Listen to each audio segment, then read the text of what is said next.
Welcome back to Lights, Camera, Whatever. This is Teacher Ray here, and we are on the last episode of the Imperfect Us. That's right. So if you are hearing this episode of episode 8, and this is the first episode you heard of this show, please go back from 1 to 7. You know what we do, and we do it always great. Now, we're going to jump into the description. What on earth is she doing? Rebecca keeps observing Qing Fen, speculating about her intentions. Anyway, she's got nothing to lose now. So, Rebecca accepts her enemy's challenge. After they start talking, they talk about so much more. Then they realize that the enemy is the one who knows them best. It turns out that the one who knows me best hits me on the sore spot. And in fact, there's only a fine line between a friend and an enemy. What actually trips us isn't the blooming flower on the other side, but ourselves. That is the description for Imperfect Us, episode 8. There's some tricky ones, this tricky ones. Number 1, will you really feel better after having an affair? And I mean, come on, that's a crazy question, right? Will you feel better after having an affair? And even a lot of people, actually, I'm in class or sometimes and, going out and some people say, hey, I listen to your podcast and I say that you don't support, the taboo feeling of divorce, right? And I will stand by that, right? I will stand by that because there's a lot of people stuck in marriages that are not happy. They're not happy. Are not happy. So you can't blame someone to have an affair if there's literally no love at all. Dry, raisin dry, on the bottom, that raisin on the bottom of your bed that you can't reach, dry, that dry, right? But would you really feel better? It depends. If you feel stuck, and if you feel like I mentioned, willingness and effort, you just try to talk it out, you try to discuss, this is not working. This is not great. This is not good. Please change, my life partner. Please change. I'm begging you. And their reaction is like, okay, whatever. I'll think about it. I don't blame you. But, when I say, do you feel better after having an affair? Like, are you doing it as a sense of revenge? Or are you doing it as a sense of exploration to see what's out there, to put yourself out there? Or are you greedy? The thing is that if you're in a relationship and your partner is really great and takes care of you and treats you well, but you're still going out there, something's wrong with you, right? Because, yes, it's okay to look sometimes, but to go touch, that's a different category. That's different. Now, if there's constant fighting, constant yelling, constant arguing and disputes about even the smallest thing, I don't blame you. But if you have really, really tried, if you're willing and really, really tried to talk it out and they didn't, that's something you guys got to discuss. But if you've tried for years, I don't blame you when you're not making love to your partner, always arguing, always disputing, and then you hit up Costco and then that one guy, that one woman, hits the same aisle with you and you lock eyes. I can't blame you. But do you know what comes with that when you do have an affair? It's okay sometimes to have an affection or a little crush. But once you start the physical touch and the sexual attraction and the sexually making love, that enters a whole nother conversation, especially if you have family. Now, a lot of times, what you're going through in your relationship, your partner's family doesn't know. Or they know, and they pretend they don't. But let's assume they don't know. But then they see you out, smiling, casually, maybe a touch on the leg, a touch on holding hands, and maybe a slight, proximity to the other person who's possibly going to be your next lover. And they're like, hey, aren't you married to my family? So the thing is that sometimes, especially in some cultures, a lot of situations and stress is not exposed. People don't know.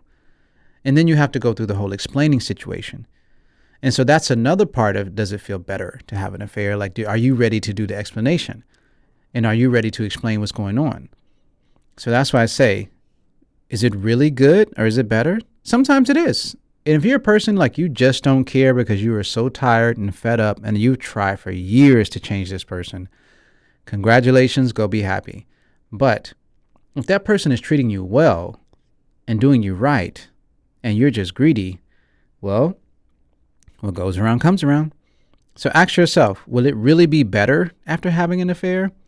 Or is it worth it, right? Is it really worth it? Ask yourself that. Please leave your comments. Number 2, what does the ocean breeze remind you of? As a child, I didn't really go to the ocean too much. I don't really have a lot of memories. I've been to a lot of lakes. I'm from the United States. There's plenty of lakes. And even I'm on the East Coast in Georgia. I don't remember the ocean too much. I had my parents have taken me to Jamaica.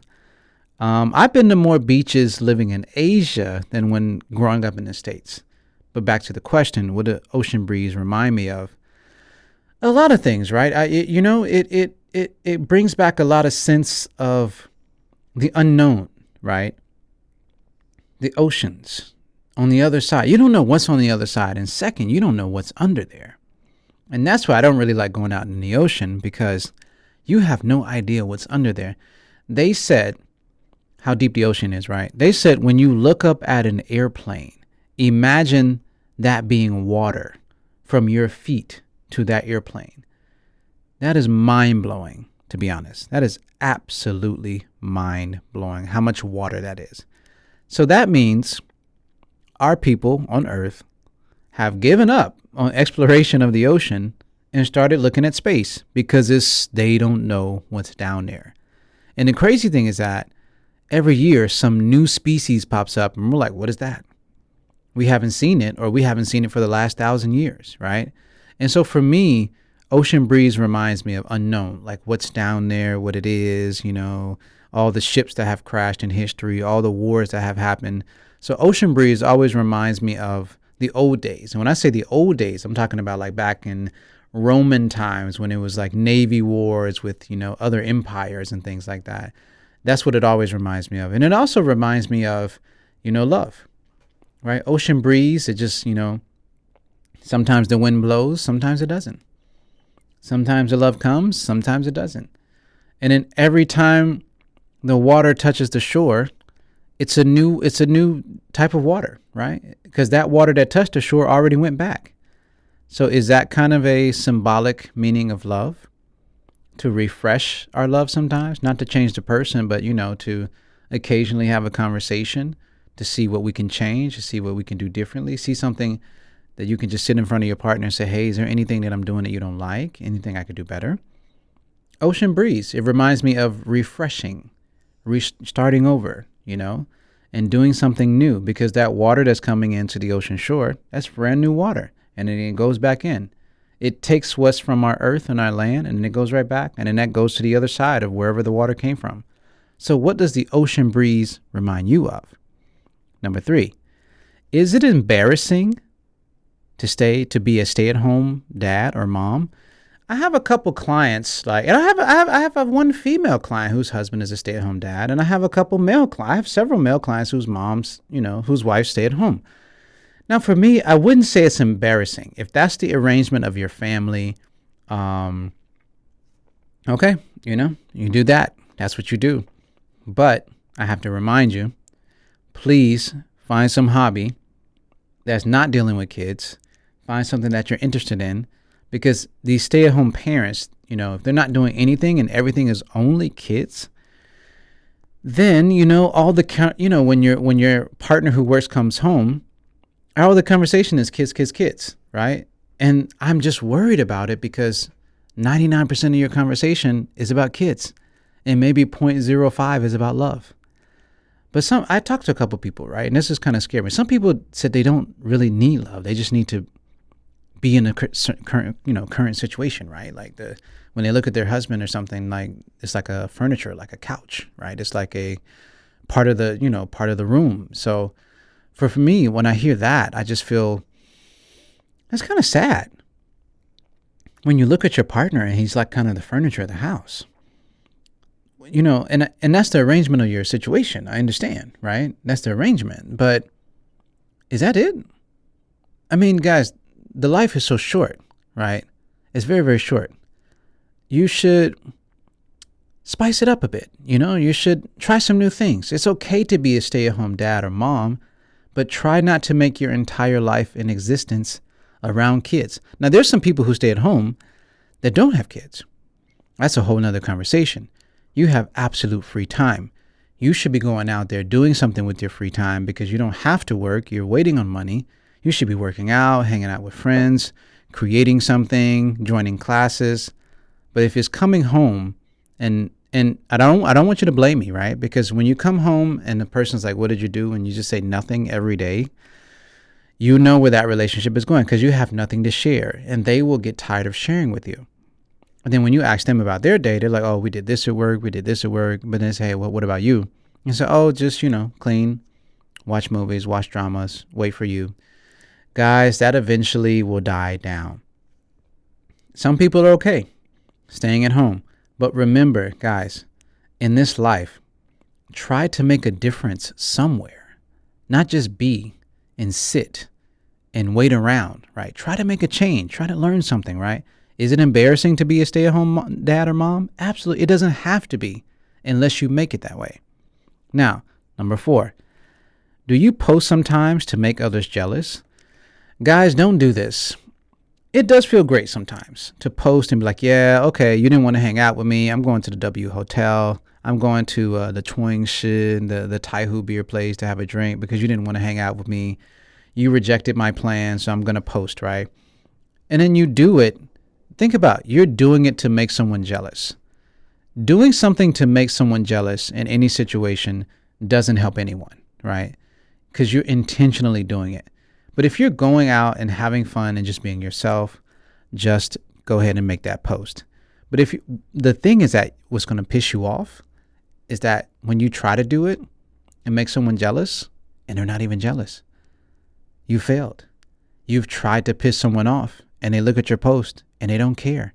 So ask yourself, do you post sometimes to make people jealous? And is it even worth it? Is it worth it to post and make someone jealous? And what does that actually say about your personality? You're posting on your personal platform, right? To make another human jealous of you. Think about that. Are you a good person? And what type of person does that say for someone who occupies their time just to make someone else jealous? What is your point in living if you're just living to make other people jealous? That's not how it should work. Now, I want to know your comments about that because that's a very interesting question. A lot of people do it to show off and they say, hey, I got the guy, you didn't get the guy. Or I got the girl, you didn't get the girl. Oh, I got this new job. You missed out. Your English was not good enough. Don't do that. What goes around comes around. Number 5, would you ask for alimony if you are the one who cheated? Alimony, for the Taiwanese listeners, is when you divorce and you have kids and the other partner gives you money per month, right? You always hear about this in the States or celebrities, especially the NBA players. My God, it's a crazy amount of money. But think about this. Would you ask for alimony if you are the one who cheated? That's crazy. That takes a whole different perspective. Is because most of the time it's a divorce. So you got to pay for the kids. You got to give a little extra money to your kids, right? I'm not going to say that your partner's kids because it's your kids too. But usually the alimony comes down to the judge and the court. But if you cheated on your partner and you have, most of the guardianship for the kids, but you created this, rift, this separation of your family because of your desire, maybe because your marriage sucked, but you did it. Would you still ask for alimony if you cheated? Because a lot of times when it comes down to the divorce situation, the court kind of more sides with the person who was cheated on or who's in a less financial situation. So would you ask for alimony if you are the one who cheated? That's a very, very interesting question. And I bet there's some people out there who actually are asking for alimony because, they don't have the same money. So that's a very interesting question to ask yourself. Would you? Number 6, and I know some people will be angry about this. Should alimony be based on salary or the situation of the divorcing parents? Sometimes I feel the court is a little bit, siding on the wrong side sometimes, or siding because of tradition. Just because a guy or a woman makes a crazy amount of money that doesn't mean they have to give that much money to their partner. And it always comes down to that situation. So when someone is very wealthy and they divorce and the partner doesn't have that much money, they're always asking for more money, right? Out of revenge. So that means basically there was no love in the beginning. You separate, your money's your money, my money's my money. If I divorce from a very, very rich woman, I'm just divorcing you. I don't want your money. I'm divorcing you. And a lot of people get lost about that. They want that money to hurt that person. But they don't realize maybe this person has a lot more money that you don't even know about. And sometimes I think the court should change, and it should not be about how much money you make per year. It should be based on that situation. I think that it should be based on the situation, not based on salary.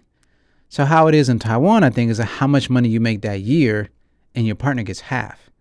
And I think the whole half thing should be discussed too. Because if you've earned all this money by yourself, why do you need to give it away? You've earned it. Because of a situation, you have to give half of it away?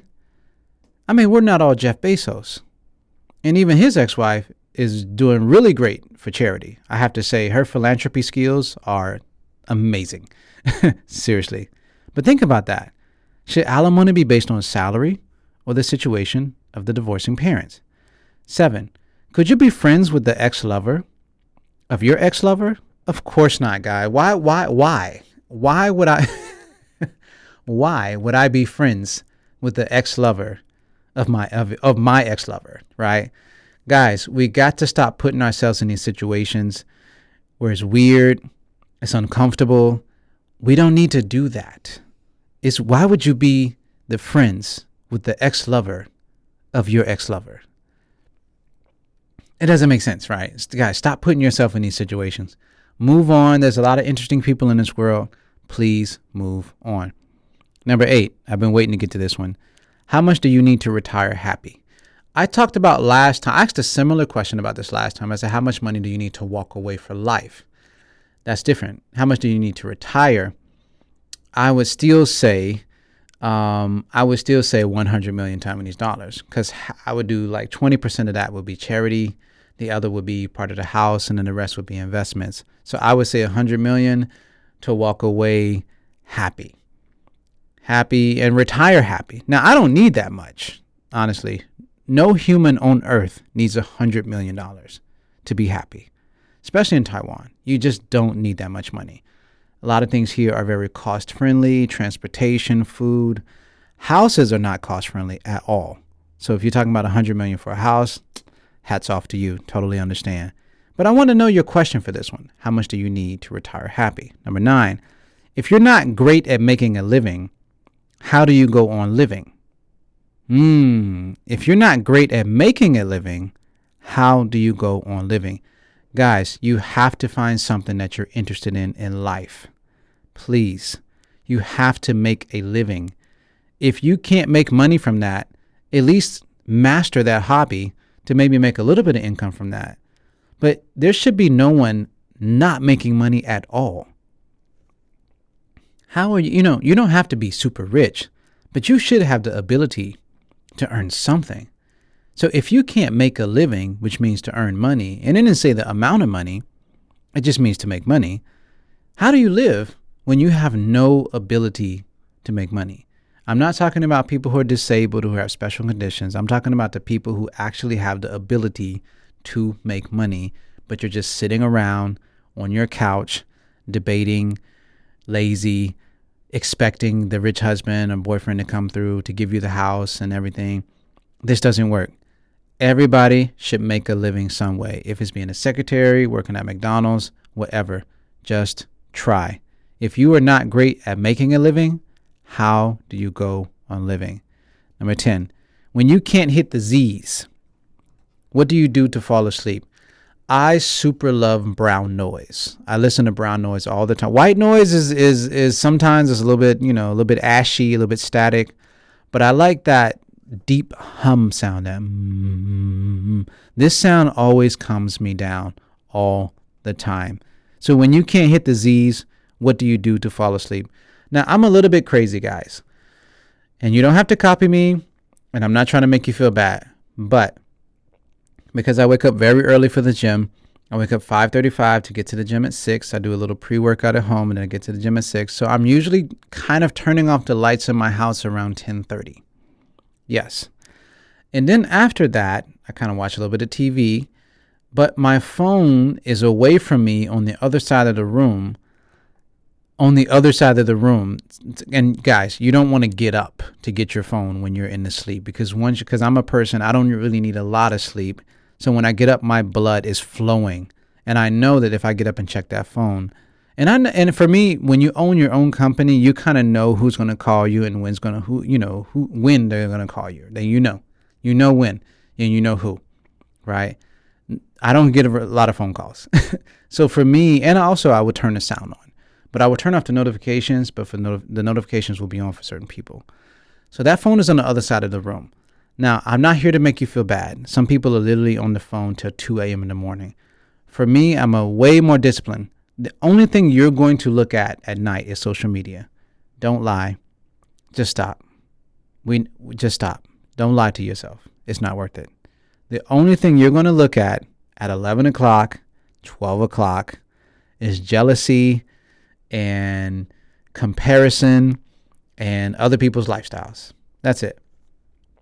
That is social media. That's all it is. So for me, brown noise, put in the earplugs. That's it. Last one. What is perfectly imperfect about you? My personality. That's it. That's all I'm going to say. I am who I am, and that's exactly who I am, and that's exactly who I'm going to be. It's a perfectly imperfect who I am. Please leave your comments and questions. I got to know. That's it for episode 8, the last episode for Imperfect Us. Thank you guys. This is Lights, Camera, Whatever.